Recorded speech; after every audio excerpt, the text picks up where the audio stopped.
unwrap your radiator. It's all wrapped up, so we'll get on getting them out of the packet next.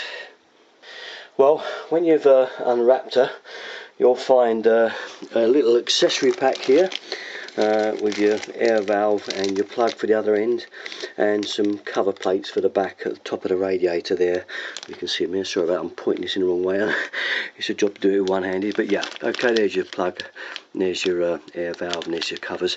Okay, it looks to be a set of rad brackets. And other than that, I always bring it in upside down to begin with, because there's two nasty horrible plugs always fastened in the back, and they do require a bigger screwdriver to get them out. I've already broken it so that it's gone, but it's rather tough to begin with, and they've got to come out on both sides. So I've done one side, I'll go and do the other. Okay, next thing is to, I like to do anyway, is to make the towels up, and that's a towel for our valve. Okay, I like to get these made up first into the rad while it's upside down. Now I use an old-fashioned remedy. They called it hemp in the old days. I don't think you can still get this stuff. It's like a sort of stringy affair, but don't worry, PTFE tape is generally the recommended thing nowadays. I still prefer this old method, but PTFE is the same. You just wind it round the thread and just plenty round. If you have got any of this old hemp, they call it, you may be able to get it in a plumber's shop still. I don't know if you can still get it, it's that old. It's better in my opinion. Once your towels are in, they're in the bottom now, turn the radiator up the other way. Decide which way you want the plug and which end you want the air valve. This is the right way around, it's going to go on the wall, so I'm going to put my plug this end and the air valve the other. You haven't got to worry about hemp or anything on there, no PTF, it's got a rubber washer on the end. So you haven't got to worry, you can just screw it in and nip it up, and then put your air valve. I'll put that on the other end, but no need to show you that, you know how to do that. So I'll just do those next. Right, one other thing as well, before you go fixing your rads wall, I think another thing that's worth mentioning doing, if you are renewing the radiator valves, which I'm in this instance, this is the old nut off the old radiator valve, and I can tell you that certainly won't fit this thread. It might look chrome and it might look like it might do it, but it won't. So don't try to fit that on. You've got to get this nut and washer off.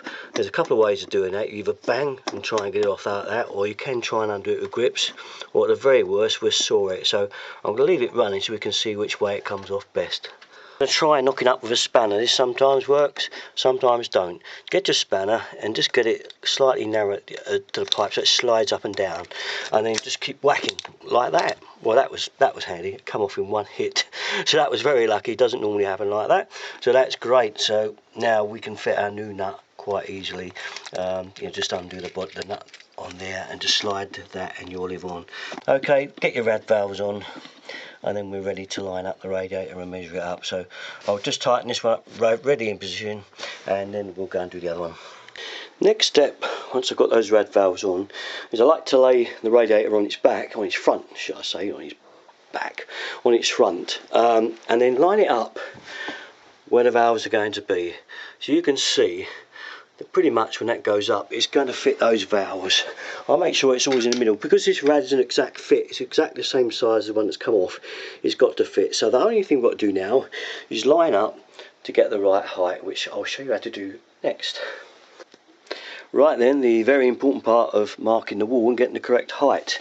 I've laid my rad on the back, on its front. I'll get it right on its front. Make sure it's nicely carpeted on a piece of rag so you don't mark the front, obviously. Be careful with that one. And I lay the bracket where it's got to go, in the middle of that there. And I line it up, because the rad is against the wall. This always gives me a good indicator. I line the bracket up, so, and then I look at where it is on the wall. Where it is on the wall there is going to be my mark. So it's there. Now if we look there, you'll see that the mark lines up exactly with there. Now that is going to be our line on the wall.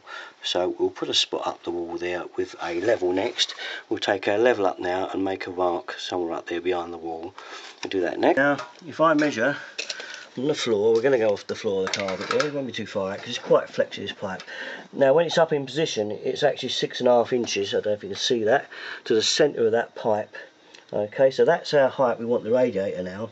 Now if you measure between the pipe bottom, okay, and the bracket that's on here. I can't really show you it until I take the camera up. You'll see that the bracket is actually 1.5 inches. So if you have a look there to the bottom of the rad, okay, it's 1.5 inches. If you did it from there, it's actually 1 inch to the centre. So if we do 6.5 plus 1 inch, it's going to be right for our bracket. So that should be 7.5 inches, will be exactly right. So don't forget that, it's quite normal. So really it's just like adding 1 inch on. There we are, there's our height, 6.5. We need another inch to get similar to that socket, so that's going to be 7.5 inches, and that's our measurement. So put it up the line there. Okay, that line wasn't quite long enough down the wall as we can see, but we know where it is. 7.5 is there, and that's where we're going to mark the bottom of the bracket.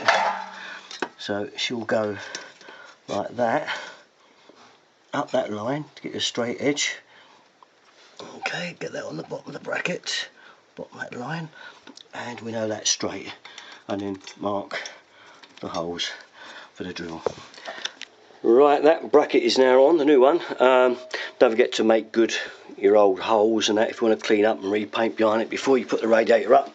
That's entirely up to you.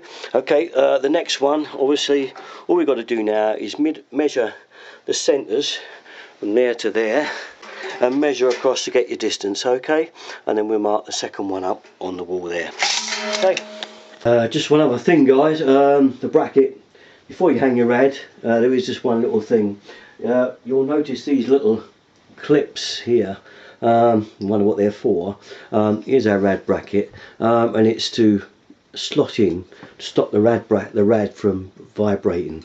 They've got little slots and grooves. You just slot them in, okay, push them in hard into that groove there, push them right the way home, and it like that, there you go, and it's to stop the rad rattling, and also it insulates it against the bracket. They're a good idea to put on. Okay, as you can see, I've actually fitted the radiator now, I stuck it on the wall. That's it really, that's end of the day. Bleed all your radiators, any that had air in them, go around the lot, you will need to, because they may have picked up some air, and at the end of the day, really that's it. Okay, well thanks very much for watching everybody. Derriton33 for tons of other videos. I've got another one on there about fitting a larger rad and the difficulties that's involved, as I told you earlier, and I've got loads of other stuff. So Derriton33, if you like my videos, please feel free to subscribe, I don't mind. Okay, thanks for watching, guys.